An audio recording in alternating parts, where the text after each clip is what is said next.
first of all po, thank you for being in our show today. We appreciate you. I've been so excited to talk to you. We've been looking forward to speaking with you because every time we see each other, we always have good conversations. Uh, I'm You have an obsession with books that I kind of share. Not as crazy as you, as you can tell. you, you do have a lot of books, and you seem to accumulate a lot of books every time I see you. There's always a new book that you want to discuss. Unfortunately, I'm not as caught up as you are. But anyways, we'd like to thank you for being in our show today, and we look forward to discussing your interest. It's a similar um, interest that I have. So welcome to the show, po. Okay, thanks for having me.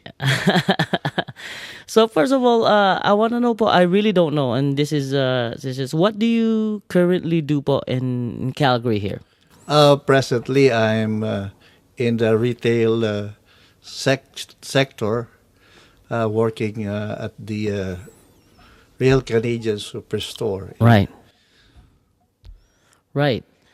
So that I used to work at Superstore. So a while back, I did. I worked at Super, and my wife did Superstore. Yeah, I she know. worked at Superstore as well. Yeah, that's a great company to work for. Great benefits. Oh, we work with each other. You did? Yeah, Oh yeah, you the same did. store, 1539. Oh, you guys opened that store, right? Like Yeah. you guys like the original crew of that Yeah. store, right? Yeah. Right now I remember. Yeah, that's I forgot all about that. Yeah. So, how long have you been in Canada, po, in Calgary here?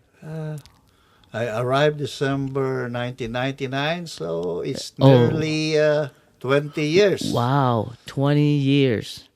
So, this is the part that blows my mind because you spoke about you knowing my wife from Superstore, but it goes way back, Yeah, way way way back in back. the old country in the Philippines. Usually, she's my student, but we graduated at the same time. So okay, That's you have to explain that. yeah. I was a teacher, and we are as a requirement, we are required to take up Master of Of Arts. course, yes. So I take up my masters and finish it in the year 1996. And your wife also graduated in the Arts and Sciences. The That's same year. 1996. So we graduated together. She's in her undergrad. I'm in my master's. So we're batchmates. That is amazing. It's such a small world. That's Yeah, I remember when we first met in the Calgary Chapel. did you She instant recognized me during that time. And she was quite surprised why I'm Wow. here.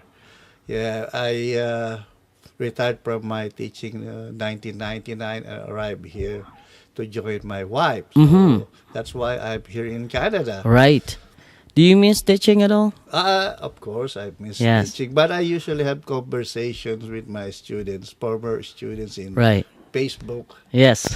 The power of social Yeah, media. the power of social media. So you find that having that part of I guess having social media helps a little bit with you must miss it a lot. I mean, I you have that impression on me that you look at with our background. So we are on site today, by the way. Usually we do this in our studio, but I wanted to come here, and you graciously invited us to your home in your library here. What a beautiful library this is. I wish I have like Yeah. yeah. Yeah, they said it's an obsession. But actually, when I was quite younger, I have books. Right. The first books that I have were sent by my father when I was in my grade school. Right. He was working in Laos near Vietnam. Your father worked in Vietnam? Laos, that's Oh, wow.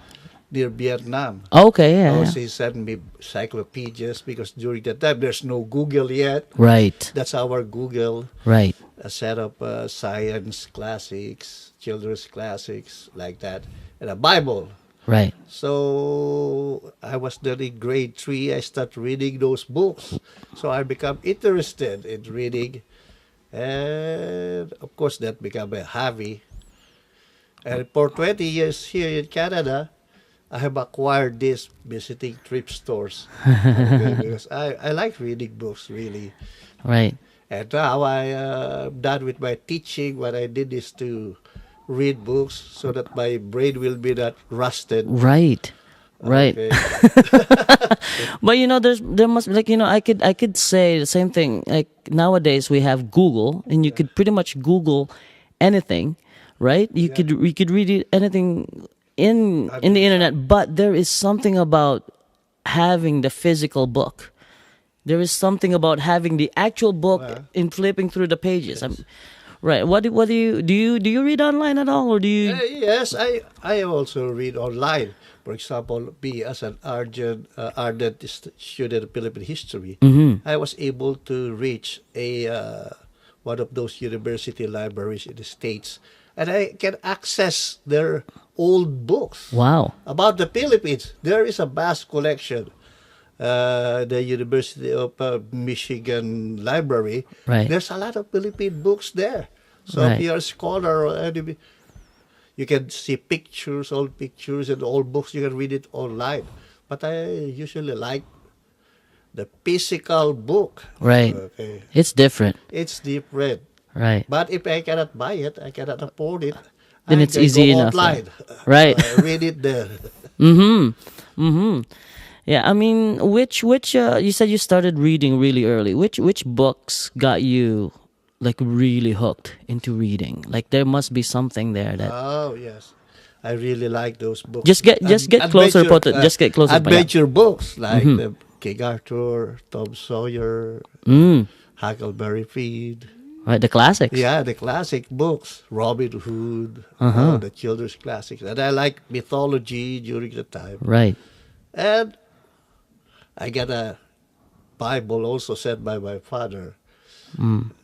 Those, and I was also inspired by one of my teachers in the elementary grades in our social studies classes, Philippine history, and world history, Asian history. That's why I was inspired to study more. So after my high school, I majored in history at the Far Eastern University. FEU. Yeah.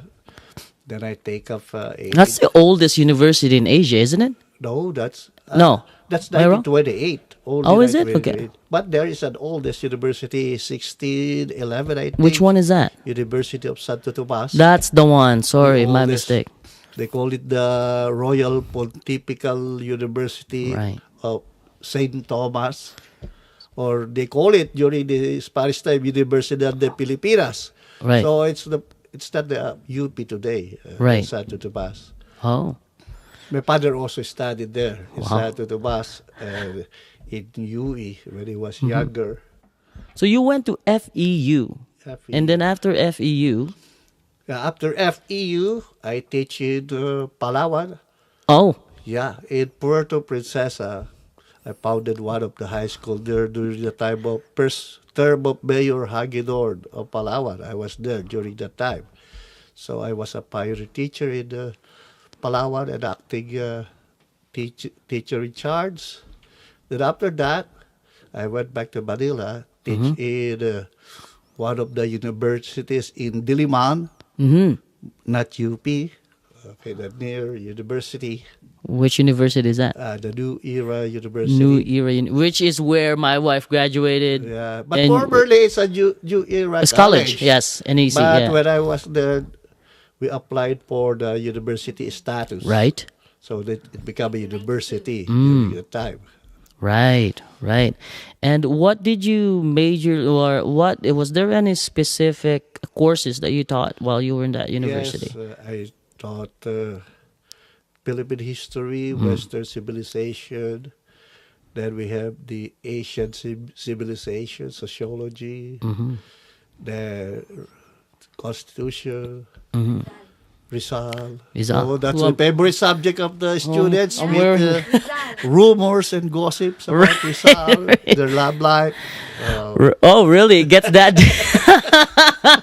That's why they are interested. Those gossips about Right. Rizal. Well, so back then, even back then, it's a big deal. The rumors, right? I mean, now it's social media rumors, fake Yes. fake news. Yeah, fake news. There are rumors about it. Right. What rumors were those? Yeah. Go. About Rizal, of Yes. course.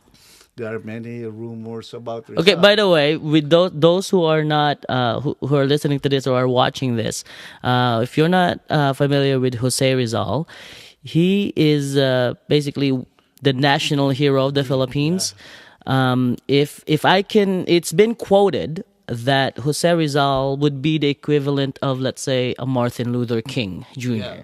of the Philippines. yeah, because he advocated Right, non-violence. right. And you Of would say, course, yes, like Martin Luther King and Mahatma Gandhi, Rizal is the first Asian to advocate non-violent change. Unlike the bloody revolution, right. he's more on the non-violent type of a revolutionary. Right. So you have like Andres Bonifacio, Oh, which is my favorite, by the yeah. way. Not Andres Bonifacio is more like the Malcolm X of the Philippines, you would say, Yeah. right? Yeah, the French Revolution type where they usually use the guns, Right. the sabers, of course, executions, everything. Bloody revolution. Right. He read the first revolution. That's why. What did Supremo? That's that what they called him, right? Yeah, Supremo or the supreme leader. The supreme leader. By the way, he's the group that he started is called KKK, not the Klan.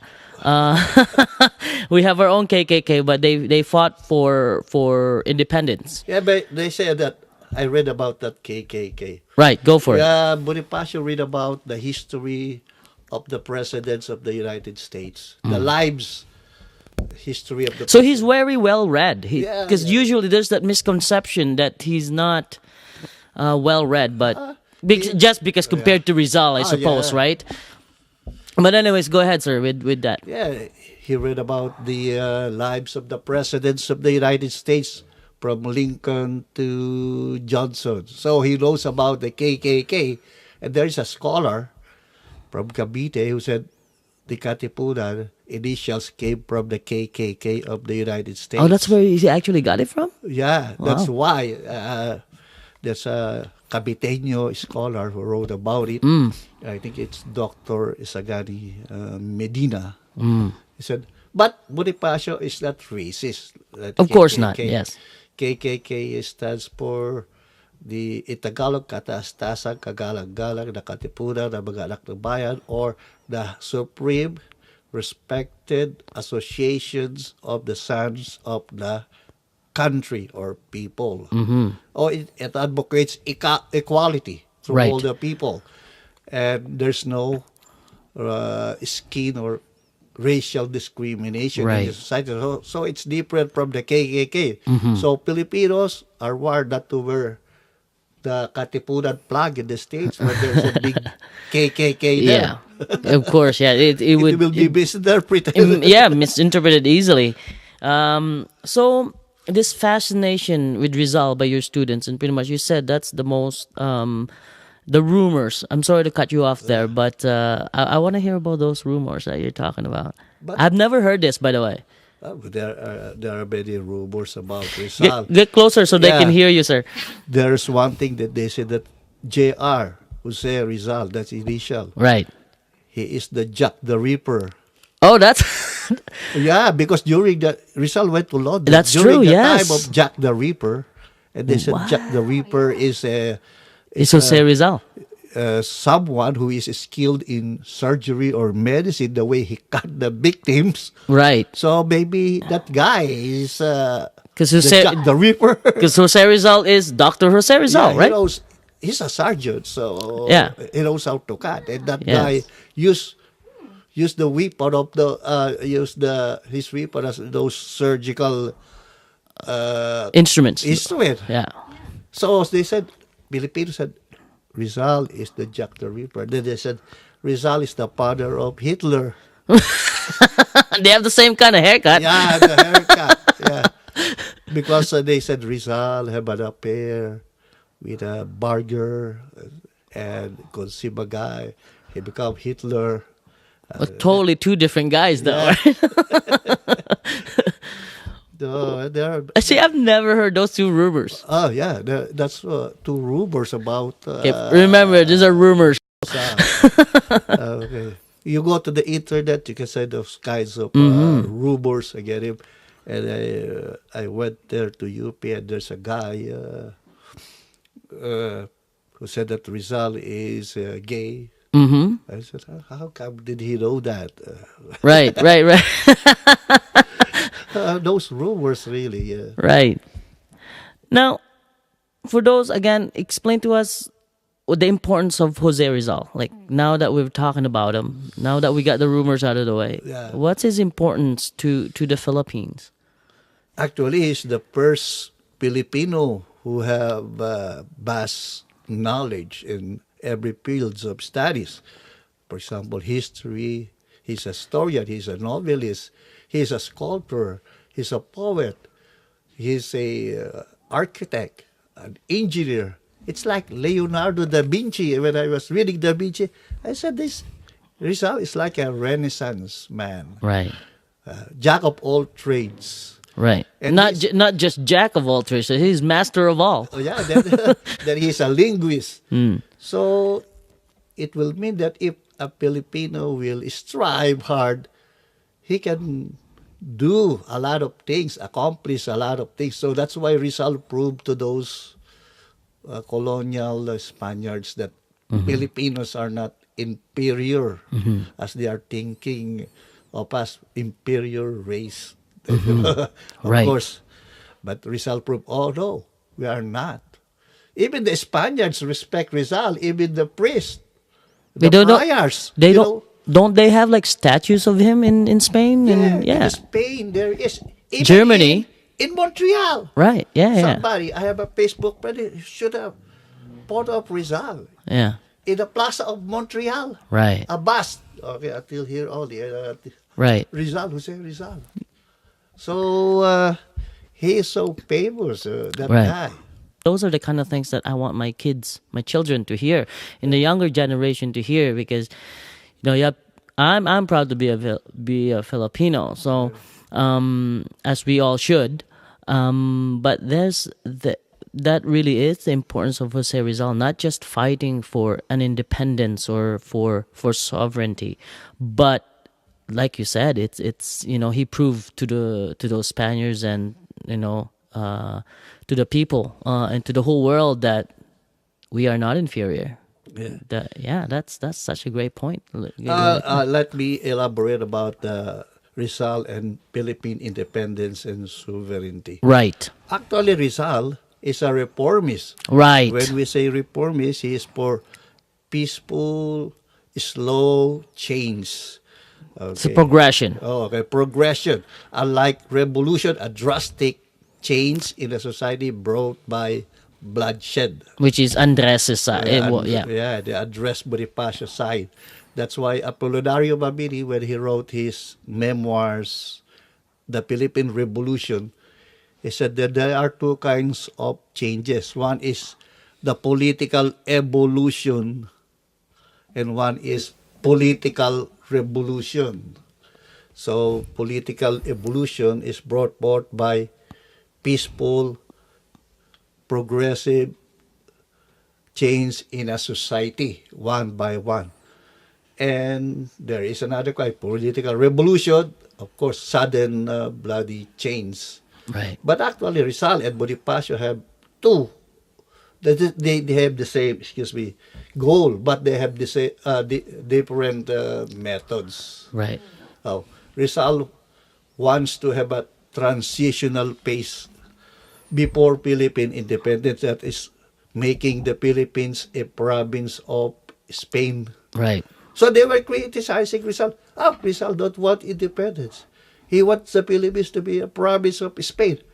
Yes, but for a period of time. because he understood. Yeah, Filipinos must be trained first Right, to govern. Not unlike independence. How can they run this country? that's exactly what happened, though, right? So, like the Americans did to us, It's kind of a apprenticeship stage. Right. But Bonifacio said, "Oh, why would we have that kind of? Let us have it now." Mm-hmm. He's so impatient because he don't trust the Spaniards. Actually, it's true because during the time Spain is having a lot of political, internal, and external troubles, so they cannot. Uh, they don't have time for the Philippines, so they are squabbling with each other there. So they left the Philippines in the hands of those corrupt Spaniards and the corrupt priors. Yeah. So Bonifacio is forced to yeah, to fight in a bloody war. Mm-hmm. But Rizal, maybe in his later times, before he died, I think he knows that his works is a little bit not effective. If you read his Ultimo Adios, when he said that if his death will brighten the Philippine sky and make the dawn brighter with his blood, I think he said, okay, it's done already. I cannot do any more. Mm-hmm. So just clarify then, what was he charged with? Oh, yes, treason, sedition, and illegal association, Mm-hmm. punishable by death. And why would they brought that upon him? And when what did he actually do as opposed? Actually, he's not involved with the revolution. He is Exactly. Yes. very quiet. He leads a quiet life in Dapitan as an exile. He did not meddle with politics anymore. He did not write anything against España. He was there teaching the small children, healing the sick people there as a doctor. So what happened there? Why was he charged and then eventually executed? Because of his novels, the Dolibetagere and the El Filibusterismo, and some of his writings that are against the church. Must be some controversial books. Yeah, Dolibetagere and El Pili, Dolibetagere meaning touch me not. Mm. That is about the social cancer in the Philippines. El Filibusterismo, if you translate it in English, the subversion. So he was charged by his previous acts. But before his trial, he's a peaceful citizen down there in Mindanao. Mm-hmm. Mm-hmm. Nothing to do with the revolution. There's some guy who was sent by the Supremo Bonifacio of the Katipunan, Dr. Pio Valenzuela, and Rizal advised him not to continue the revolution because it is immature. Mm-hmm. It will cause bloodshed. That's why when Valenzuela returned to the headquarters of the Katipunan, the people there were eager. I have read a book about it, written by General Alvarez of Cavite. He said, when they asked Bonifacio, what did Rizal say? Bonifacio just keep quiet. He don't know. He's got no answer for it. He don't want to tell anyone. Ni ha, ni ho. Wala. Wala. So, how did that? Okay, a little recap here. Was it 333 years we were under Spanish Yeah. colonization there? Yeah. 333 years. And then finally, you could see with Rizal and all this happening, you could see the roots or the seeds of revolution or independence, I should say, looming. So you have this guy, this man, Dr. Jose Rizal, who's being quoted now as the greatest Malay to ever live. He's been quoted as the greatest Malay to have ever lived. And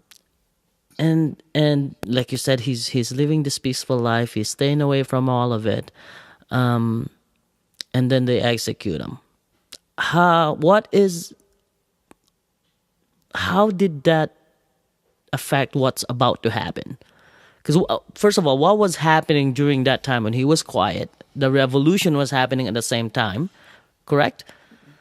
Or was it what was happening during that time with the When with Rizal the was indicted, he didn't know that there is a plot, there is a conspiracy going on. It's an underground movement. But for me, maybe that is my theory. He knows something about it. right? You know why? Because his sister is a member of the Katipunan woman section. Right. How can he not know it? Well, that's kind of what I'm trying to get at. I mean, that's strange that someone of that stature, like Jose Rizal, he's not just some guy, that he would just keep quiet. You know, like that he was just kind of on the sidelines. He must know something, Yeah, right? maybe through his sister, who was a member or officer of the Katipunan woman chapter. By the way, the first woman who were members of the Freemasons in the Philippines was the sister of Rizal. And he was also one of the officers of the woman section of the Wow. Katipunan officer. Imagine. How Right. can he not know what's happening there? Maybe, Kuya, there's a plot. Like, Right. just keep quiet, because if he will going to tell the Spaniards about the plot, of course, there will be more bloodshed. But when the emissary or the ambassador of Bonifacio talked to him, don't, I don't want that revolution. So Right. I really, if Rizal is, that's why there are those people who are doubting about Rizal's patriotism by not joining the revolution.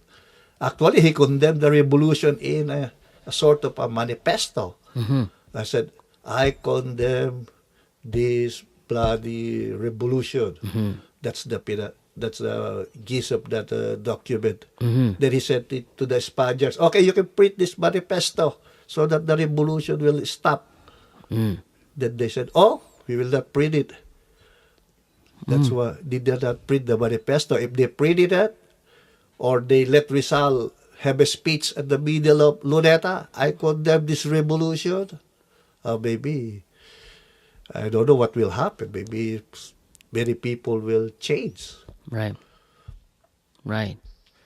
That's really so interesting to me because it's been a while since I read about Philippine history, especially that part of the history there. I really did not know that he was quite for in my mind when I was studying this in the Philippines. When he wrote those two novels, I I didn't think there was in my mind. I thought it was like he wrote those novels and then he got arrested. Yeah. But what you're saying is he wrote those novels and there was a time of quiet from his side. Yeah, he was exiled in the Peter. He went back to the Philippines from Hong Kong. Then when he landed in the Philippines from Hong Kong, what happened to him? He was contacted by the Katipunan. Right. No. He was contacted by Filipino reformists in Manila. They formed a society called La Liga Philippine, Filipina, yes. or the Philippine League. But after that, he was arrested and he was exiled, deported to the island of Mindanao in Dapitan, now a city. Imagine during the time, it's a quiet barrio. Now it's a city, Dapitan City Right. in Zamboanga. And he was exiled there for years. It's as far as away from. Then after that, he wrote to the Spanish Governor General, I want to volunteer as a doctor in Cuba because during that time in Cuba there is a revolution against Spain. So Rizal wanted to volunteer as a military doctor in the Spanish side, not in the Cuban side. So after a months, he was waiting for the answer. He said, okay, you can go to Cuba. So from Dapitan, a steamship brought him to Manila. And from Manila Bay, he was put in a ship going to Spain. Right. And from Spain, going to Cuba. But when the ship left, there's a revolution that happened. Where? So, in the Philippines. Mm-hmm. So the Katipunan was discovered. The plot was discovered. There is a guy who went to the Tondo parish priest who approached the priest and said, there's a plot against Spain, informing the Spanish government. So there is a mass arrest, mass torture in Port Santiago, in Manila, in the prisons. But Rizal is in Spain. During that time, he reached Spain. And he was arrested and was put in a castle dungeon. From there, they received telegram saying, bring Rizal back to the Philippines. He is the leader of this insurrection, this revolution. Because when they raid the headquarters, they found the picture of Rizal hanging there. Right. Imagine. And they said, this is our honorary president. Imagine. Honorary president. Honorary president. Who said this? Of course, the Katipunan, when they were tortured already, Right. they said, why is it that there is a picture there? Oh, But there is no connection between the Katipunan and Jose Rizal. No. What's La Liga Filipina? La Liga Filipina is a reformist organization founded by Filipinos. It is Rizal who wrote the constitution, the bylaws of the La Liga Filipina. It is for reform and for mutual protection, to encourage commerce, education, but no. So these are a group of intellectuals. Yeah. Yeah. So who are the members of this league? Oh, there are many. Like Deodato Arellano, the brother-in-law of Marcelo del Pilar. There's Right. Apolinario Mabini. They were the foremost leaders of that. What's Luna on that one? The Juan Luna on that one? No, Luna is not included. Juan Luna is in Spain. Antonio Luna, during that time, is a peaceful guy also. He quit. He quit the reform movement. He went back to the Philippines, worked as a pharmacist, a chemist. Then, later on, he was approached by the Katipunan because Rizal said, if you want person who is knowledgeable in strategy, go to Luna. Which Luna is this? By the way, there's Antonio Luna. There's two Lunas. Antonio. Just don't. So there's Antonio and there's Juan. Antonio is the general. Yeah. And Juan is the artist. Yeah, the painter. Right. So and that's another guy that we can talk about for hours and hours and hours. But let's talk about that, like Antonio de la Liga. That he wasn't on La Liga. No, he wasn't. He was approached by the Katipunan. And he said, okay, Rizal told us to approach you. Then he asked them, do you have weapons? We have none. Then he showed his teeth and said, will we fight him using this? Then after that, what Luna does, of course, I think in the movie they did not show this. Well, they took some liberties in the movie. You know what they did not show? Luna talked to his boss, a Spaniard. And he said, the Katipunan approached me. There is a Katipunan society there. Again, revolution, for revolution. What? So he went there to the... He ratted them out. To the boss. To the boss. Then after that, they went to the Spanish Governor General. And he confessed. Oh, yeah, I have a copy of his confession there. That, in here? Yeah. I said, Rural is they rat them out. Yeah, because I actually did enjoy that movie. I like the movie. But they did that. But that's what I was saying. I was watching it. I'm like, this is a really good movie. By the way, I said it's on Netflix now. You go watch it. It's really, really good. But you just have to remember that it's based on things that happened. I have the movie. Yeah. Not only the movie, the book. Book, yes. It's a small booklet about the story behind the movie. Right.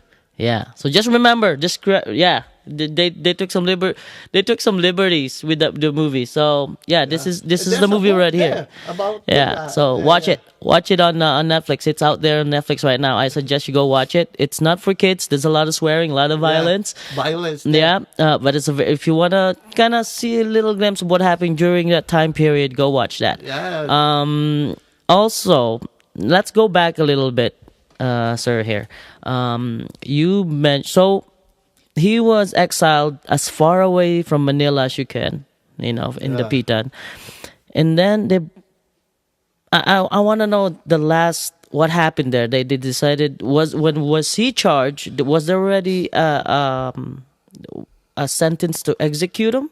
Not yet.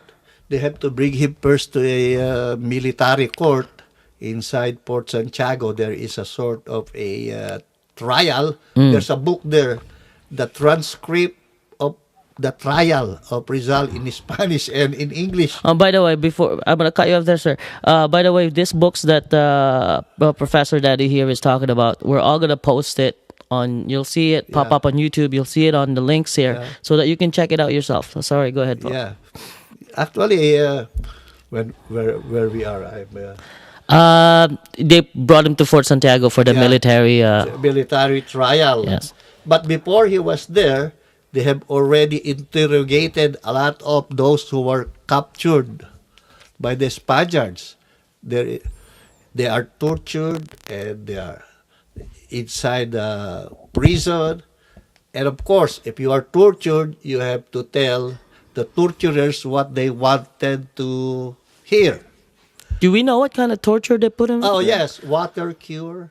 What's water cure? That's like They- waterboarding. Yeah, waterboarding. That early they did that already. Yes, they use the waterboarding there. Wow. The Spaniards. Not only that, the Americans do waterboarding in the Philippines during the 1900s. Wow. Okay, not only that, they pull out the nails, The fingernail. fingernails. Sometimes they hang them using by their hands for hours, and they beat them. Some of their tortures, and they were chained in the walls of Port Santiago. Maybe you will ask me, how do you know it? When I was in my elementary grades, we visited Port Santiago during that time. There is a tunnel where they put those prisoners, and when the water of the Pasig River become high, that's high tide. Do we have pictures of this online? I don't know because it's now closed to Right. public. But during that time when I was a kid, they No, let us enter the prison. Right. But Fort it's- Santiago, right? Yeah, they have it now. They have a iron grill because the Japanese use it too. That's a torture chamber. So when the prisoners were there, the water of the Pasig is up to their neck. Some of them were drowned. Wow. So when they were tortured, they said, "Oh, Rizal is our honorary president. Oh, Rizal is the founder of the Katipunan." Oh, the Spaniard said, "Maybe, because La Liga Filipina, Liga, if you translate it in Tagalog, it's Katipunan." Oh, so the Liga and the Katipunan is the same. Rizal wrote the articles of the La Liga. Therefore, he is the founder of the Katipunan. Logic, right? Yeah, La Liga. In Tagalog, Katipunan. So, Association by name. I get it. So he was brought forth to you said he was already being tortured there. Brought him to Fort Santiago for the military trial. But trial. he's not tortured. Rizal is not Oh, no, he's not tortured. The people they were asking Yeah, were tortured. the Yes. people, the Katipuneros, the revolutionists. So they were building a case against him, pretty so much. Yes. they torture them and put the documents there. Okay, when Rizal arrived in Manila, there are all the testimonies and said, okay, this guy said these things against you. This guy said this thing against you. So there's evidence are prepared already. Right. Right. So he went to the trial. What happened? Oh, of course, How long was the trial? at least it's already maybe 2 or 3 days. 3 days. That's Yeah. it. That's they make it pass. Okay, the trial is That's. so pass. I mean, this guy wrote books. Yeah, and you know, there in the inside the jail, he was served food, of course, Right. make him comfortable. They gave him also books Well, because to they read. revered him, right? You know, the They respected him. Spaniards, and even address him as Don. Right. But during that time, you cannot just address a guy Don if he's not a respected guy. Even the Spaniards said, Especially if he's yeah, a Filipino, right? yeah. He's called in the transcript. He's called a Chinese, Right. and he said, "No, I'm an Indio." Right. He protested, "I'm an Indio, Yeah. not a Chinese." Very proud. Yeah, it's proud to be an Indio. Right. Now, again, I go back to that. I mean, 3 days is like, I mean, you trials don't go that fast with that. That's a big trial. Yeah, So he was sentenced after 3 days, found guilty of all yeah, charges. yeah. Maybe Joy can get that book there, the trial of Rizal. Right. There's there. Yeah. Yeah. Yeah. The second, there's a trial there. There's a book about the trial of Rizal there. Mm-hmm. So you can see how he answered. He's like a lawyer too. He have a Did he have a lawyer? Or did he he represent had, himself? he had a lawyer. He was asked by the Spaniards. He was given a list of military persons. Mm-hmm. Who was Oh. his lawyer? Then he said, "Okay, there is a list of military persons. Choose any one of that to be your lawyer." So you read the name. Oh, Tabiel de Andrade. I know the surname sounds familiar. So they called the guy. Right. Rizal want you to be his lawyer. He said, "Are you related with this Tabiel de Andrade, who was my military escort during my first visit to the Philippines?" "Yes, I'm his brother." "Okay, so you're my lawyer." That's it. That's the reason they picked him. Wow. Well, yeah, the surname sounds familiar. So. Right. So wasn't really much of a trial then. Yeah. He even wrote addition to my defense, like that, because the lawyers wrote his defense for Rizal, and Rizal wrote that addition for my defense. When you read it, as if Rizal knows law, something about law, how he demolished the argument of the persecution point by point. Right. Right. I was reading it and I said, "Oh, Rizal sounds like a lawyer in this Right. part." So they found him guilty. Yeah. How long? What's the time span before that to when he was executed? When was he executed? After that. I think December 30, 7 o'clock in the morning. Oh, yeah. When he was executed, before his execution, they said that Rizal get married to a not British, but Irish girl named Josephine Bracken. And he wrote a retraction that he went back to the Catholic Church and he retracted his views against Catholicism. Right. Yeah. But that is another topic. It's Right. so controversial.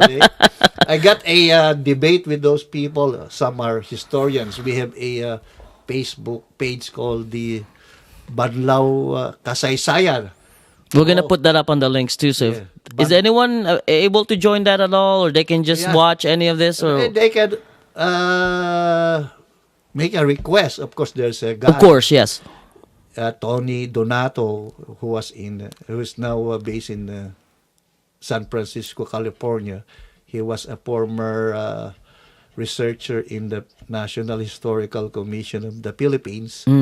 Now he is in California. He put up that page, and there are many scholars on that page.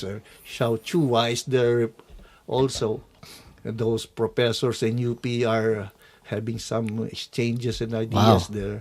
In What's the name of that group again, sir? Banlaw kasaysayan, Banlaw kasaysayan. Okay, we'll put that link up on there Yeah. one so you can It's a guys nice, can. and there's even a British scholar who is an expert in Philippine Revolution, Right. named Dr. Jim Richardson, who's also a member there. He is helpful when it comes also in Philippine history. Mm-hmm. Mm-hmm. So my question here now, I want to keep going with this Rizal because we already got really deep into it. Yeah, it's nearly December, so it's relevant. Yeah, it's very relevant. I mean, so he was talk about that that execution there. That day he was Yeah, executed. yeah. And get close to the mic so our Okay, listeners yes, can hear us. so There you go. That's perfect. before Rizal met his death, he was given a breakfast of bread and hard-boiled egg. I Was don't that know. by request? Was They give it to him. did he request that, Yeah. or was that just And something they had maybe that's a, then he said that he did not eat. He left the food in the floor on the floor? and Yes. said, "Okay, let the mice have a feast. I don't need this Yeah, anymore." he's about to die anyways. Yes. So he was led to the killing fields. They call it the bagong. What's that? They call it that luneta. Okay, they call it luneta. Bagong Bayan, was it? Or bagong bayan, Yes. because luneta, it means like a shape of the moon, luna, luneta. Oh, That's why, because of the shape of the shore, like the the Manila Bay. yeah, luneta. It's a lovers promenade where lovers have dates during that time. Is it during that time? It was Yeah. I thought that was just Promenades, recently. the Spaniards are there enjoying the breeze and Right. everything, and with their senoritas, the carriages there. Right. It's a lovers lane during Right. Rizal's time. Mm-hmm. Bagong Bayan. But it is also a killing fields, because during the time there's no television, there's no entertainment. So that's like Yeah, that's it's their quite a entertainment. reality show.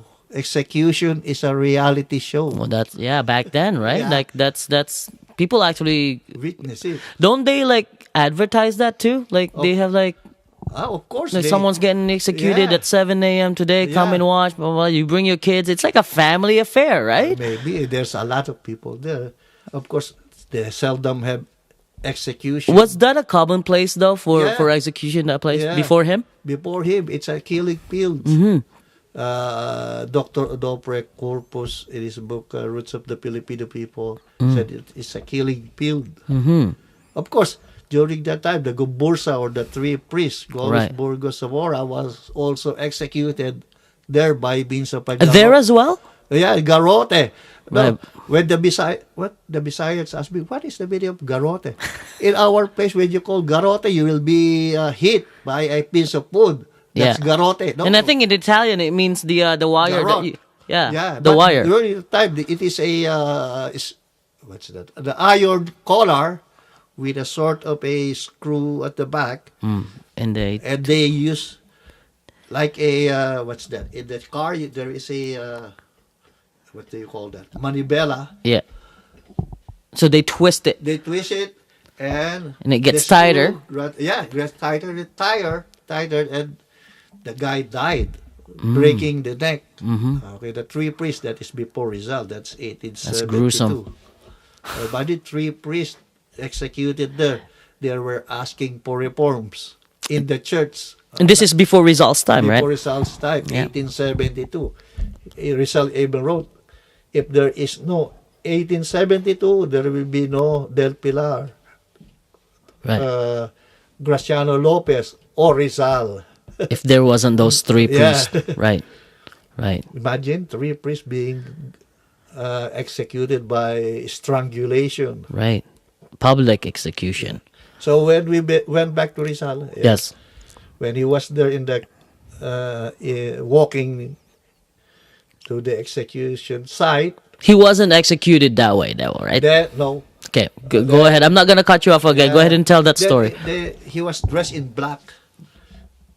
black coat with a derby hat, black coat, derby hat, then that is also black, and white long sleeve shirt, black tie, black shoes, black socks. Mm-hmm. Imagine he's dressed in black. And there is a guy who said, he seems to be pale. Of course, he lacks sunshine. He's inside the jail. Mm. Then he was looking around, looking at people. His face is so calm. Then he went to the execution side, and he even asked the commanding officer not to shoot him at the back, because during the time they said traitors should be shot in the back. He said, I want to face the firing squad. No, you can't. Then a doctor went near him and feel his pulse. Said, the pulse is normal. It means he's not afraid to He die. wasn't beating fast or anything like that. There was no anxiety. No, he was calm. Oh, the pulse is normal. Then after that, they're given an order. Okay. Prepare, apunten, fuego. Prepare, aim, and fire. When Rizal heard the name fire, he suddenly turned himself around. Twisted around. Yeah. To face the firing squad. Then he fell into the ground, and there's a sort of a small puppy roaming around his corpse. Because during the time, the Spanish soldiers have their own mascot, a small puppy. Right. So it ran around his corpse. Right. They said licking his blood that is on the grass. Right. So after that, another officer went to Rizal just to be sure that he's dead. They fire another shot in his heart. Yeah, they call it the mercy shot. If he is, Right. that's how they execute. So they got his corpse, then buried it secretly in Paco Cemetery. He was buried outside the walls of the Paco Cemetery, near a guy who died of suicide. So I think it's suicide. Somebody who died mysteriously without any sacrament from the church. So that guy is buried outside the wall. Because there are two concentric wall in, I think, in Paco. The other part is reserved for those who died without having their sacraments, like Right. Rizal. So he was buried there. Then somebody posted the burial record of Rizal. I remember it. And the guy who wrote the date of execution have heard about the date. Instead of December 30, he put December 29. So there are those who are debating, Rizal is not executed on the 30th. He's executed on the 29. 29. I said, maybe it's a clerical Error. error, because the news, everybody knows it's on the December 30th, 7 in the morning. Do they have a record of how many people were there during that day? Oh, but there are a lot of people. Because again, we go back. It's a public execution. Yeah, there's a picture. Rizal.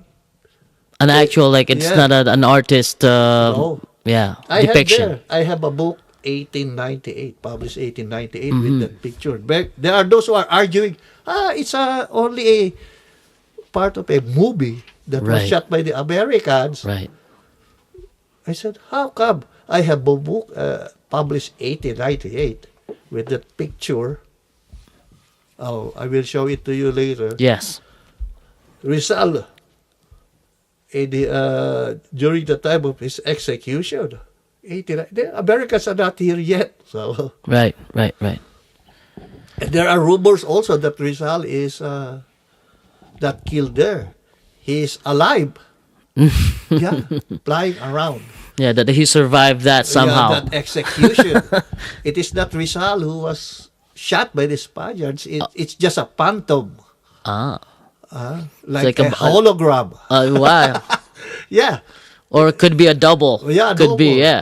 It's not Rizal. They said, you know what? There's a curious when Ambet Ocampo make a research in the National Library, they found a piece of writing there, rumored that Rizal did not die in the execution of December 30. That's not the real Rizal. Mm, And among the Indios, there are rumors that he's still alive. Imagine. right. Like Elvis. Like Elvis, yeah. Or Michael Jackson. Oh my God, that more recently, yes. Yes. So, what are the adverse effects of that on the ongoing revolution? Oh, they make the revolutionary more braver, and they are more.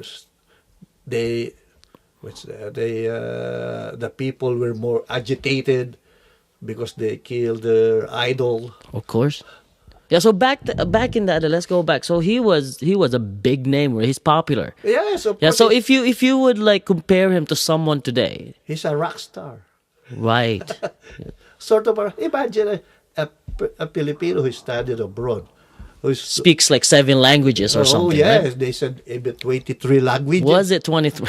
Sorry, Yeah, I don't know. my bad. Yeah, He did speak a lot of it. So Yeah, that's what he was. He was a rock star, pretty yeah, much. like a rock star. He's Yeah. known from Apari to Holo, Right. All over the world too, right? all over the world. Yes, in Germany, he's Yeah. a member of the scientific community, ethnological and scientific association in Berlin. Right. He's It's got a like- statue there, I think. I think Yeah. I believe there's a statue of him. Even German scholars wrote letters to Rizal when they want to know something about the Philippines. They wrote to Rizal letters, and Rizal sent them his answers. Mm-hmm. So he corresponded with French, German. So that was Yeah, you during can you can imagine the uproar when they executed him like they did. Yeah. There was quite an uproar. After his execution, his brother went to Cavite to join the rebels. Mm-hmm. His big brother. Yeah, his elder brother Pasiano, he became a general during during the revolution. Right. So when Aguinaldo and Bonifacio, the Supremo and the leader of the revolution in Cavite, Aguinaldo have a meeting. They have a meeting there. They were debating about the unity inside the revolution, how to unite the revolutionists. Then suddenly, a guy tell them, the brother of Rizal is here together with his widow. So they His stopped. widow. Yeah, Jocelyn, Josephine. Bracken. Bracken, an Irish girl. Oh, she made it back that way. Yeah, Okay, so they showed up. yeah. They showed up there. They were surprised. Huh? So they postponed their debate. Oh, you want us to rescue Rizal? We want to snatch him there in Luneta. And the Pusiano said, no, my brother will not like that. He don't want to have more bloodshed. So their plan, Bonifacio and Aguinaldo's plan, did not materialize because of that. They want to put some bolo men there with the crowd. What's a bolo man? Explain that. The bolo man, they have the bolo is a sort of a working man's machete. Because during that time they are ill-equipped, so they will arm themselves with knives or machete. Some have guns, like it's like paltik, homemade Like guns. a home, yes. Yeah, they have some revolvers also, but very few. Very rare. But they don't. But Rizal don't want to be rescued by them. So this is before he died when they showed up there? They don't show up because the brother said, "Don't go there. Don't rescue my brother." No, when Rizal's brother and when they showed up at the meeting, was he already executed or was Not yet. Not yet. Not Okay. yet. So that's before Mm-hmm. before his execution. Okay. So what I want to know is what happened when they heard. How did they hear? How did they hear the news? Or they obviously they knew prior to that he was gonna be Yeah, executed on because that during day. that time there is a Spanish newspaper that they call the official Gazette. So everything that involves politics, government, it's there. It's published, Right. and they have the It's like Diario de Manila, of course. People and of course, chismes or gossip, or because during that time, that's all the only way. Rumors, the news can reach the ordinary people, right. so they knew about it. But And they wanted to snatch him out of there. yeah, but Rizal don't Rizal want. didn't want it. So what that day that happened, or when they heard the news that Rizal's gone, because they looked up to him too. I mean, Yeah. though they didn't agree with Rizal. they had two different ideas on how to have reformist versus complete independence. I mean, they had those, but they respected each other, I Yeah. believe, and there's that common respect, and they looked up to this guy because he represents something that a Filipino could be. Now, my question is, how did they take that? Like, that must have been. Yeah, the Was there immediate action after that?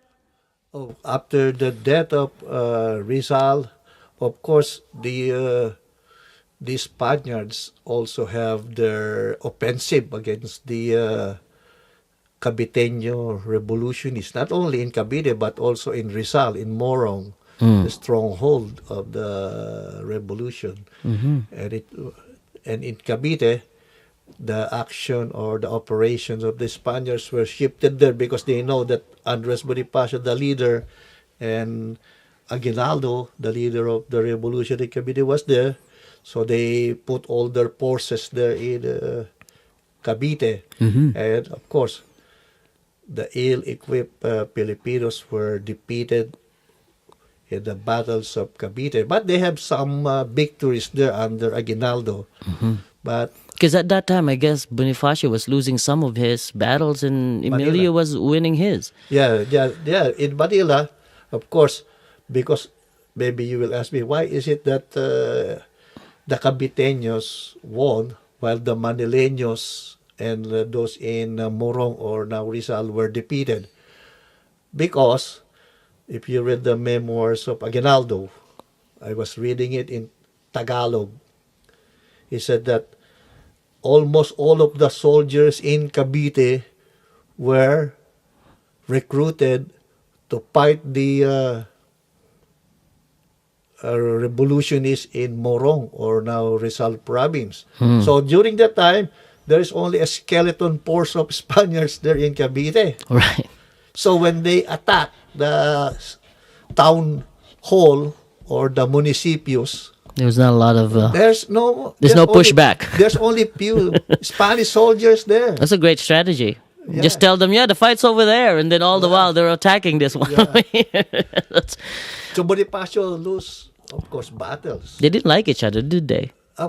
At first, they are friends. Yes. Of course, because Bonifacio was the Supremo. By the way, Bonifacio have a wife named Gregoria de Jesus.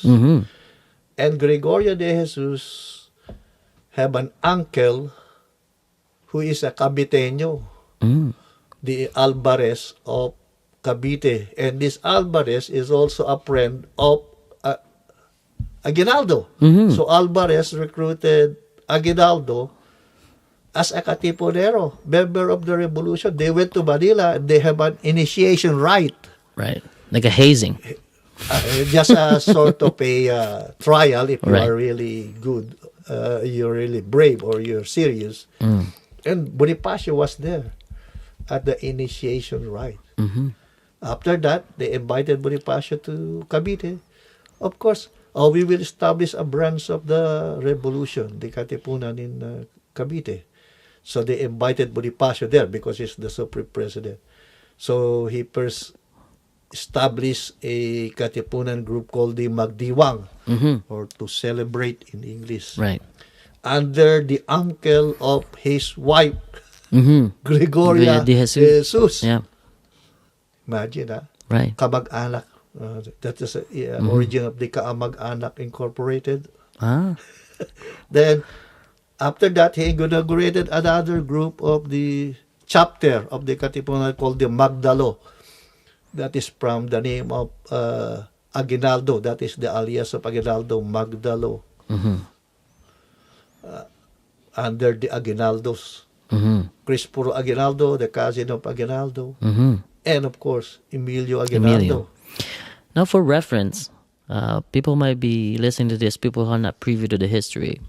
These guys aren't like guys in their 40s. How old were they when this is all happening? 30s. Like, they were very young. Yeah. Like, when this is all happening. They were in their late 30s. Early 30s. Around 32. Like that. Younger people. Yeah. So, what... Again, we'll go back to the Rizal connection there. Now that Rizal's gone, that's kind of like trying to balance this out. Now it's an all-out war, pretty much. Actually, when Pasiano reached Cavite during that meeting, they discovered that Pasiano have a copy of Rizal's last poem. Now it is called Mi Ultimo Adios. But actually, the poem is untitled. It doesn't have any title at all. They just named it The Last Goodbye, and the Final Goodbye or something. When Bonifacio translated it, in Tagalog, it is called Pahimakas.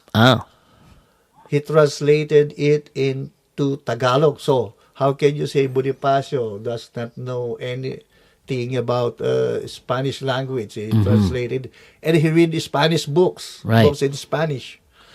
So, he translated it. But there is another guy, another controversy about that Pahimakas. I said, there's a guy in Cavite who claimed, a granddaughter of a guy named Mojica, she claimed that his father translated it into Tagalog. It's not Bonifacio. Bonifacio just published it in his name. Now, so there's a controversy. It is. Yeah. There's a lot of infighting during that day too, like between those two. Right? Like at first I want to go because there's what is that all? Is that just a power struggle? What is that? At first actually they invited Bonifacio to go to Cavite. He was hiding there in the mountains of Morong or Rizal today. Invited him to Cavite. Okay. Actually, the one who invited him is his wife's uncle. Right. The leader of the Magdiwa. Right. I read Aguinaldo's memoirs and he said, we are saddened and we don't know what happened to the Supremo. So, we invited him. How can he invite? He did not invite Bonifacio. It's Alvarez who invited him to go to Cavite. Right. Okay, let's forget about it. But the fact is he was invited to Cavite. Then when we reached that part, he was welcomed with a band of musicians. Right. Banda. Right. Also, they were happy. So there was like a feast for him. Of course, ringing of bells. Everything. The Supremo is here. They are shouting there. Mabuhay, Supremo. Aguinaldo met him, of course, and his group, also the group of his uncle, they lodged in a house. But there's a controversy. The Jews heard by the Bonifacio is there is a movement to choose a leader of the revolution. Between him and Aguinaldo. No, it's not him. It's not even. He's not even there. Aguinaldo is not fighting Bonifacio directly. He used a proxy named Edilberto Evangelista. He was an engineer, graduate in the University of Ghent in Europe. He was a friend of Rizal Evangelista, Edelberto Evangelista, a reformist. Okay. So he joined the revolution, became friend with Aguinaldo. And because Aguinaldo says, oh, this is a well-educated guy, maybe it's better for us to place him as the president, the leader of the revolution. Between who was the choices? But Bonifacio is there as the leader of He the is the revolution. he is the But there is a current leader. there is a secret move. A faction of To make this guy Edelberto Evangelista as the leader of the revolution. But he was just a proxy Oh, of course, of Aguinaldo. Yeah, Okay. they push him. Okay, now I get it. Okay, Yeah. you're the guy who must be because you're an intelligent guy. Right. You're a intellectual. You're a graduated from Europe, and this guy wrote a constitution. Imagine, he brought it to Bonifacio. This is the proposed constitution of the Philippines. So Bonifacio said, oh, let me read it. He began to read the constitution. You know what he said to the guy who wrote the constitution? The engineer from Ghent? Yeah. Oh, you just plagiarized this. I know where you get this, from the Maura law. So they were quite surprised. Right. How come did this guy, who was a bodeguero, Yeah. Budigero is warehouse man, right. and a secondary his school dropout, Right. knows about it? Right. What?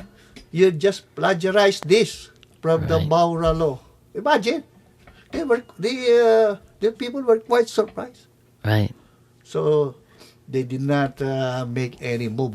Right. But in a certain battle, luckily Evangelista was killed. He was shot by a sniper, so he died. So you fix the they mic a don't- little bit. So they don't have any more another proxy Right. candidate. So what happened? So it's Aguinaldo, of course. He had to step up now. Oh, Right. yeah. There's Right. no more. Because there's like there's pro Bonifacios, there's pro Aguinaldos, Because obviously. Bonifacio have some soldiers with him. Very brought with him from Morong. They call it the Morong Battalion. So he have some escorts, of course, going there. So this guy, so they have some sort of, let's unite the factions here in Cavite, the two chapters of the Katipunan, and let's make a government. So they met at Tijeros convent in Cavite, and they have an election, a snap election. Right. To make it short, Aguinaldo was elected as president, and Bonifacio got the lowest post in the cabinet, Secretary of Interior. So they're quiet. It's basically a slap in the face. But to the suddenly there's a guy who said, oh, he's not suited for that position. Let's choose a lawyer. So he was insulted. And Right. he get his pistol and pointed to that guy who spoke up. Yeah. spoke up. Let's choose a lawyer. Did we not say that we have to abide by the rules of majority? Why isn't that you saying that? Then maybe he got angry and said, okay, I annul this election. And he walked out with his Still followers. and still And he before that, there is a rumor that the ballots were already filled up before that. it was rigged. Yeah. Somebody told the Suprema, the ballots were already prepared. Right. And they said, and Bonifacio did not buy it. Right. So, as the election proceeds, he was chosen and he was insulted. He walked out, annulled the election. Then he went to. Then after that, When he annulled let me just stop you. When he annulled the election, so basically he didn't. He's still in his mind the Yeah. supreme leader. yeah, What did the side that that voted against him think? Oh, Did they respect that the I, decision? after that, there is an account. Actually, the election, you can find the whole story of the election in the memoirs of General Artemio Ricarte, General Santiago Alvarez, both of belong to the pro-Bonifacio faction. And of course, there's another memo written by the secretary of Aguinaldo named Ronquillo.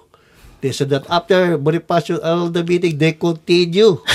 It kept on going. Oh, kept on going with the meeting. So after that, Bonifacio went to the after a day after that, they have another meeting. They drew a protest against the election. They call it the Acta de Tejeros, the Tejeros Minutes. So they sign it, Bonifacio, his brother, Artemio Ricarte, and many other leaders protesting about that election. And not knowing that, Aguinaldo and his followers secretly have a meeting inside the church together with the Filipino priests.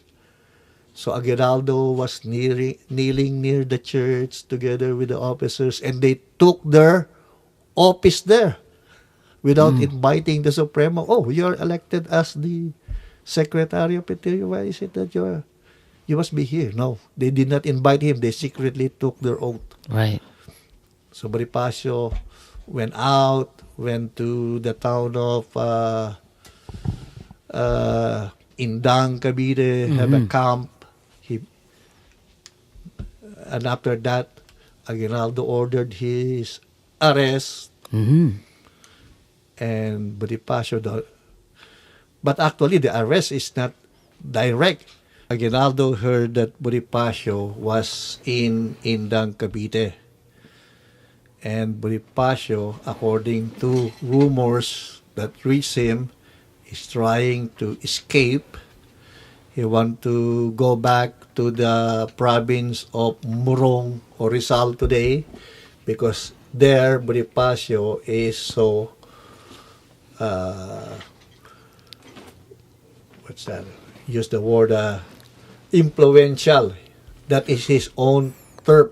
That's his turf, yeah. His own territory. Right. So they were afraid that Bonifacio will establish his own government that is against the government established in Tejeros, Cavite, in the Tejeros election. So in order to prevent that, Aguinaldo sent around 60 soldiers under the command of now I'm beginning to be forgetful. Let me check my memory. Yeah, go ahead. Take your time, sir. It's maybe I can get that book. No, go for it. Maybe the book that is thick. This one? Yeah. There you go. We're getting serious now with the books. Let me juggle my memory. He sent a troop. Actually, I was reading the book, The Trial of Andres Bonifacio, containing the original transcript of his arrest and his trial. So, okay, there are pictures here about a man. Here is the report. Yeah. So the leader of the group was a colonel named Agapito Bonson. Get close to the mic there, sir. The leader is Colonel Agapito Bonson, the arresting officer. Of the 60 troops, 60 soldiers. Yeah, 60 soldiers. So according to him, they approached the camp of Andres Bonifacio. It was surrounded by trenches. Where's the current camp at this point? In Dang, Cavite, in the town of Indang. Right. Specifically Limbon, Indang, Cavite. Right. And early morning, the troops arrived there, and they did not say that they come there to arrest. What they They say? said, you are being invited to join again the group. But Bonifacio said, oh, you don't recognize my authority anymore, so I don't want to join you. Mm-hmm. So, this is morning, can we offer you breakfast? Mm-hmm. So the soldiers ate with them. And after that, Bunson said, oh, we are going somewhere. So we're going to leave. So they leave the camp. Mm-hmm. But actually, they camp in another very far place. Mm-hmm. Then early morning, So just to interject there. So 60 soldiers come. Did Bonifacio have any inclination at all to what was going on? What was really going on there? I think he did not because I mean, 60 soldiers. yeah, maybe they are only patrols of Aguinaldo or Mm. soldiers roaming around to look for enemies. But actually, they camp not far away from Bonifacio. After that breakfast. Yeah. Then early in the morning next day, they attack. Suddenly, the camp of Bonifacio. There is a exchange of fire. The first Shot. shot came from the soldiers of Bunson. But Bunson said, oh no, it's the soldiers of Bonifacio who fired first. Mm-hmm. But actually, it is the soldiers of Bunson who fired. And they killed some Bonifacio soldiers. And Bonifacio shouted, don't fire, don't fire. Mm-hmm. So they stopped firing. Somebody grabbed Bonifacio and stabbed him in his neck. Mm. So he had a neck wound. And he was shot in one of his shoulder. Mm-hmm. And they carried him Alive still. alive Mm-hmm. with, of course, blood flowing. Mm-hmm. And one of his brothers was shot and died. Another brother was arrested with him. They brought him in a hammock, nasa duyan, in Tagalog, duyan, Right. and brought him inside the church in Naik and imprisoned him there. That's up in the mountain, isn't it? No, in the town of Naik, Cavite. Oh, okay. Yeah. There's a church there and there's another building there Mm-hmm. where they jailed him together with his wife.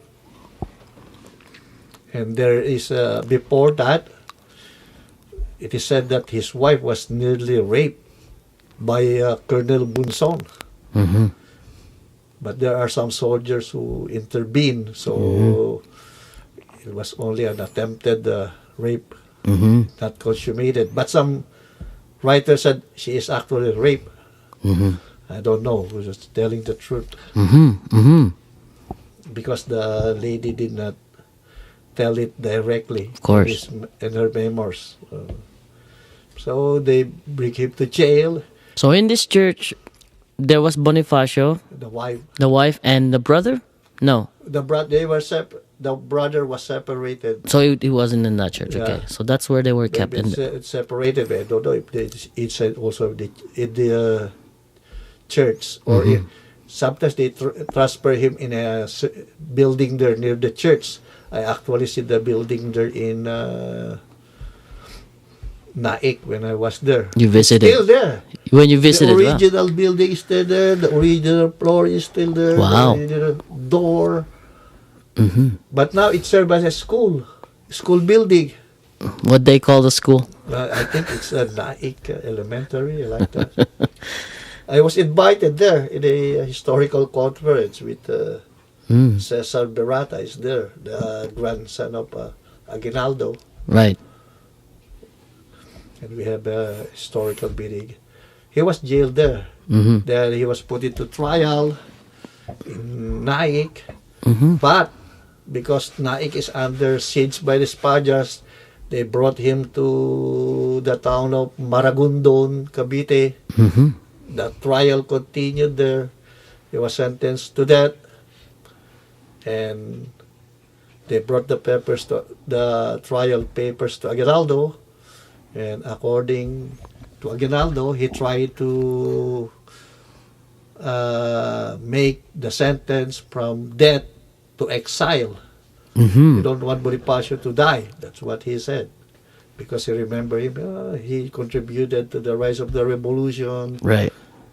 So he wanted to pardon Bonifacio instead of not complete pardon, Like but to reduce the sentence at least. reduce the sentence, commute the sentence from death to exile Right. to a certain place called the Pico de Loro. Mm-hmm. I don't know where that. Pico de You wanna Loro. search that really quick where that is? Yeah, that's Yeah. in Cavite. I think it's maybe an Pico de island. Loro. Pico de Loro. Mhm. In So- Cavite. So when the sub-generals... So in his area, yeah, like they were gonna bring him to Aguinaldo's, I guess. From Maragondon to Pico de Loro. Yeah, so he can keep an eye on him pretty But much. the problem is, according to Aguinaldo, there are some soldiers who approached him, the generals, who said, don't commute his sentence. Who said this? The generals Of Aguinaldo. of like General Pio del Pilar, former general of Pro Bonifacio. Right, right, He turned against his... right. and there is Mariano Noriel too, another general, and some other generals. That's what, according to Aguinaldo, he make a written confession about it. Mm. Don't commute his sentence. He is a danger to your life. You will be killed. Danger to the revolution. It will divide us. So, let the death sentence remain. Mm. So, Aguinaldo, of course, he said, change his mind. Let the death sentence be carried out. So, he asked another guy named Colonel Lazaro Macapagal. During that time, I think he's a Major Lazaro Macapagal. Mm. And you after, yes, go ahead. Yeah. Some said that he is one of the ancestors of GMA, President GMA. And Diosdado and GMA. Yeah, Right. Macapagal. Mm-hmm. I don't. Actually, the original Macapagal is not a Caviteño. He's just a what's that? He immigrated from his province to that part. Mm-hmm. I don't know what is their relationship. So Macapagal brought Bonifacio out of the jail. He was weak. He did not eat for days. Mm-hmm. He was so hungry, and his wounds were Well, they had the gaping wound in his neck and a Yeah, shot, right? yeah. Like he was shot. yeah. Okay. So they just gave him first aid. There's a doctor Mm-hmm. who gave him first aid, but for the days of neglect, they said that his wound is rotting. Right. He never ate a meal. Mm. So they brought back that guy. And some said he's put in a hammock again, carried Mm-hmm. by the soldiers. Then they brought him to the mountains. And when they were tired, Bonifacio said, "Oh, can we stop a little bit?" And can we stop a little bit? That's what he told Mhm. The guys, leader. yeah, the soldiers carrying him. Yeah, and Colonel Major Monson. Macapagal. Mm. So, after that, Bonifacio asked him, "Oh, can you please open the sealed letter? What is inside?" Mm. Then Macapagal said, because we are near our destination, Mount Buntis. Okay. There's a mountain there, Mount Buntis. And there's another mountain there called Mount Nagpatong. That's a nice nagpatong and buntis. I see what you did there, kind of deal, right? Okay. Yeah, there's Albert Ocampo said, oh, maybe there's a explanation. We can consult Sigmund Freud about that. Eh? Right. So, like a sort of a connotation. So, they're there near Mount Buntis. Some said it's Mount Magpatong. Nagpatong. Okay. Okay, then. So the guy opened the letter and said, okay, I will read to you the letter loudly. Mm-hmm. It said, he's quoting from his memory because he wrote that confession 1929. Mm-hmm. Major Macapagal, okay, you must carry out the order of the military court that the Bonifacio brothers should be shot to death. Mm-hmm. And the Bonifacio brothers were quite, they were surprised. Mm-hmm. So he read that letter in front of them. Oh, yeah. Failing to do your duty, you will meet an extreme punishment. Colonel Mariano Noriel, the head of the military court, Signed. signed.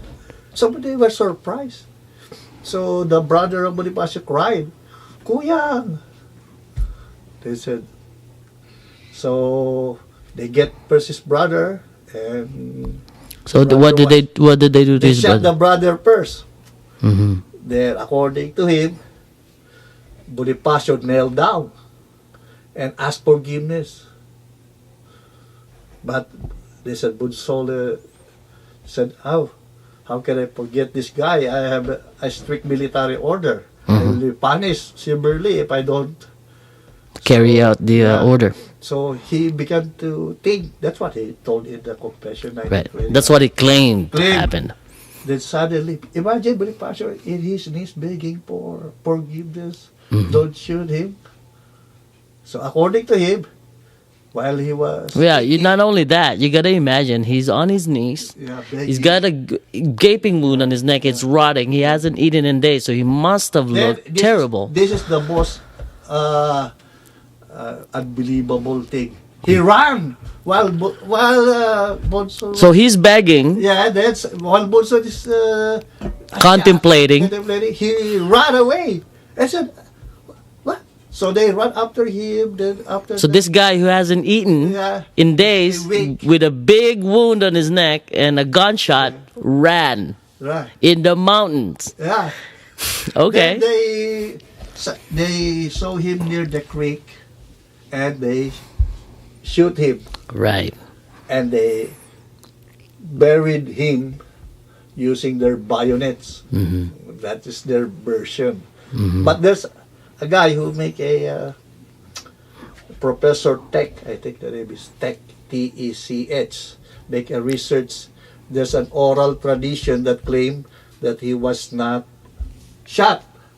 He was hacked to death using bolos or machete. Hmm. Imagine. So if you make a movie out of him, the first version is he ran away. Like, so the first version is He ran away. he's a coward. Oh yeah, and He ran away. then he was shot near the stream.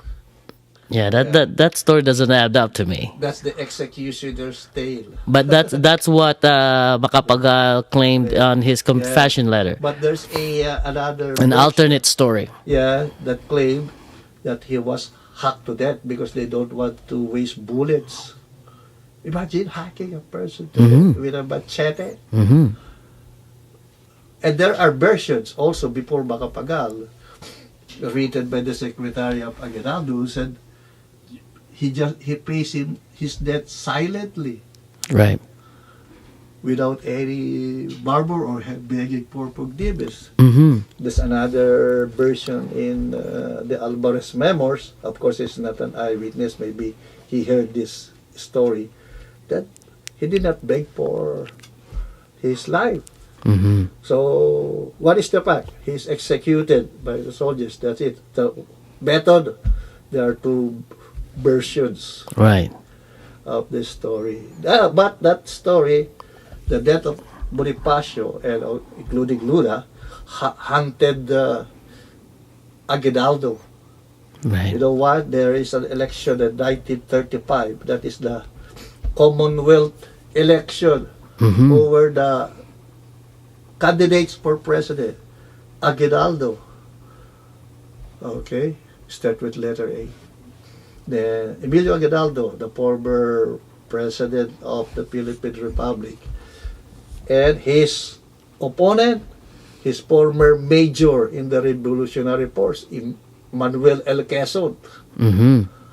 And there's another guy named Gregorio Aglipay, a Mhm. former priest, one of the founders of the Philippine Independent Church. Mm-hmm. He was under Aguinaldo. He was the chaplain of Aguinaldo. So, three-cornered fight for presidency. Mm-hmm. Aguinaldo, Aglipay, and Quezon. So, what did Quezon do? One of his method is, they call it black propaganda. Uh-huh. He said, oh, this guy, Aguinaldo, is the killer of Luna and Bonifacio. Mm-hmm. He used that as a propaganda. Right. Then, not only that, they published the memoirs of Mabini claiming that Aguinaldo is responsible for those two deaths. Mm-hmm. So, what happened to Aguinaldo? He was defeated. Mm-hmm. Okay, the party of Aguinaldo is called the Socialist Party. Mm-hmm. Imagine, have you heard about the Socialist Party? So, Quezon is pro-American. He's the American boy. Mm-hmm. His vice president is Sergio Esmeña. They won the election. So, Aguinaldo again he lost the election. Mm-hmm. Okay, so another controversy. Then afterward, when the Japanese came, Mm-hmm. they want to look for people, World War II now. yeah, who will run the government. So they have Jose P. Laurel as president, the grandfather of Vice President Laurel during the People's Power Revolution. The grandfather, I think it's father. His father. That's the president under the Japanese regime, Jose P. Laurel. Mm-hmm. So he had a cabinet. Of course, he must have a cabinet. There were Clara M. Recto, you know that, the street, Clara M. Recto. Mm-hmm. Jose Abad Santos, but Jose Abad Santos don't want to cooperate, so he was killed. Oh, I didn't know Then, that. one of the members of the commission is Emilio Aguinaldo. Right. So they said, oh, Aguinaldo is pro-Japanese. So while the Filipinos and the Americans were fighting in Corregidor, Aguinaldo broadcast in the radio, and he wrote a manifesto calling the Americans and the Filipinos fighting in Bataan and Corregidor to surrender to the Japanese. MacArthur and Quezon is there hiding in a tunnel in Corregidor, and they were quite surprised. Why? Aguinaldo is calling us to surrender Mm-hmm. To the to Japanese. the Japanese. Oh, but Quezon and MacArthur escaped, and they went to Australia. Then from Australia, Quezon went to United States as the exiled president. Aguinaldo serving the Japanese. But During the Japanese occupation. but to be paired with Aguinaldo, of course, we have to be paired. Right. Those people who collaborated mostly with the Japanese, of course, their life were threatened. Sure, yeah, yeah, If you will yeah. not collaborate with them, you will be executed like the Chief Justice, Jose Abad Santos. Mm-hmm. And of course, Quezon instructed Laurel and Recto to stay and meet the Japanese to work in their government. Of course, they have there to protect the people also. That's they claim. We serve the Japanese in order to protect the people. Aguinaldo also said, "Oh, we because during the time it's hard to refuse. That's an offer you cannot refuse." He used the word of The Godfather. Godfather, an offer because either you accept the office or you will be executed. So I cannot blame them. Right. I cannot call them names because if that's me, I have to choose. Maybe I will choose my life. Right. It's difficult to make the decision where you're in that position, you're in that, but you could see how people would paint that picture of him Yeah. as a traitor, right? They would, some people would do that, right? Laurel and actually Aguinaldo, Laurel, and Recto were, of course, they were pardoned. Right. So their case is thrown out. So what happened when the Japanese surrendered eventually? Of course. What happened to Aguinaldo, I mean? Aguinaldo and Laurel and Recto, they faced the People's Court Right. because they have the collaboration cases that's happened. So after that, they were pardoned. Of course, Aguinaldo, after the revolution, let me say, went back to his farm, live as a farmer there peacefully Where? in Cavite. Mm-hmm. So after the Japanese regime, of course, he went back also to his farm, working there peacefully. He was in his 90s. He died, I think, 1963, like that. He Wow. was alive around 90, in his late 90s. Mm-hmm. So he outlived them all. He was young too when he started, but that's Yeah. still pretty old to, he did outlive them all. He went from, 90, between 94. he saw the beginning of the revolution, And- the end of the revolution, the end of the Spanish Colonization, the Philippine-American War. the Americans regime. Yeah, he went Commonwealth. World War II. Yeah. Then he saw, of course, Korean War. Right, the Korean War, yes. Yeah. So is the Aguinaldo family still involved in politics in the Philippines? I don't hear their Yeah, name yes. so much. During the time of Marcos, there is Cesar Emilio Aguinaldo Berata, Mm-hmm. the prime minister under Marcos. Right. He served under Marcos. He's still alive. What? They live a long time, these Aguinaldos. Yeah, he is still alive. I think there's a sort of during the time of Ninoy, there's a grandson of Aguinaldo is one of those top guys during the time of Ninoy. Mhm. I forgot his name. Right. Well, you know what, sir?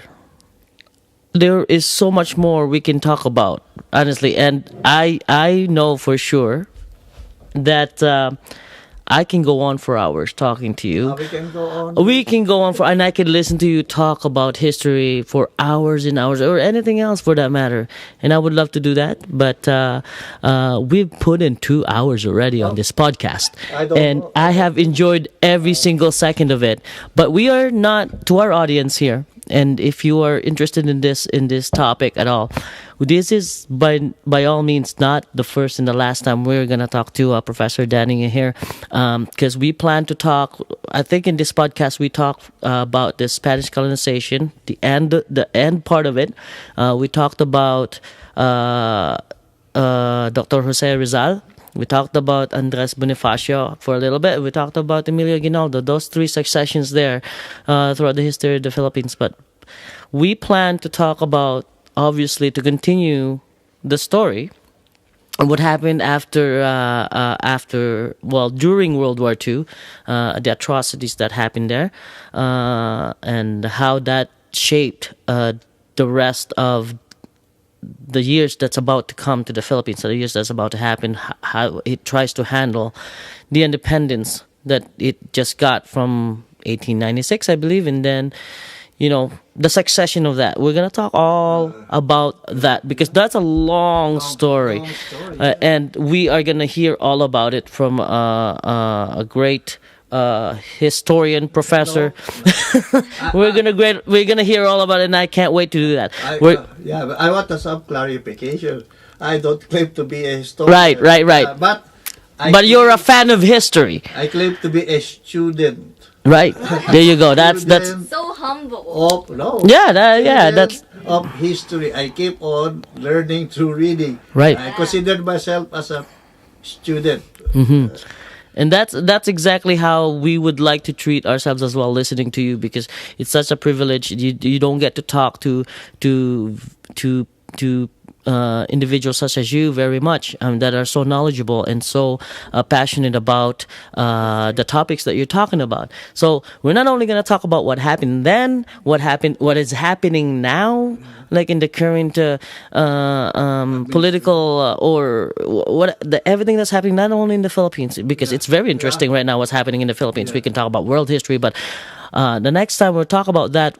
I'm thinking this podcast is gonna be like 6-7 parts, and I'm gonna keep coming back to you and talking to you if you let me, in this beautiful home of yours, and we can talk about prehistory as well, because you're very knowledgeable in prehistory. Yeah, we have some reference here about history, baby. It's good you brought up that topic, because this interview is impromptu. I am not prepared. Of course, and neither was I. I was like, you know what? I know you're not, but believe me, and I'm being honest with all my heart. I have learned so much, and I've enjoyed every minute of it. And I know you're not prepared. I can only imagine if you were prepared. Like, can you imagine? It'd be let's just go over my head. But Yeah, I'm relying mostly in my memory, in my readings. I don't that's know pretty if good memory, sir. I have to if commend my you. memory is still functioning well, Sharp, because I have very not sharp still. taught I'm outside of the academy for 19 years. So Yeah, you can't tell. You can't tell. No. yeah, I don't claim to I be learned more today. yeah, I don't claim to be infallible. Of course. Speaking ex cathedra. Yes. So maybe you can find some errors or something lacking about it. So that's my That's your cautionary that's, disclaimer. that's a disclaimer. They call it in Latin caveat emptor. There you go. Buyers beware. Right. But anyways, we'd like to thank you again for inviting us to your home and doing this podcast with you. We have enjoyed every moment of it, and I hope that you welcome us once again to do this again, because this is the most fun I've had interviewing someone. Yeah. I just had to sit here and listen to you talk, and I could do that. Maybe we can talk about Duterte. We can talk about President Duterte for sure. I don't know your take on that. I have my own take on that. So that's for next time. Yeah. Watch us again next time. Listen to this podcast, download it, listen to the YouTube, watch the YouTube one. You could see the pictures. We'll bring that all up. And sir, Okay. it was a privilege. Thank you so much. Thank you for having-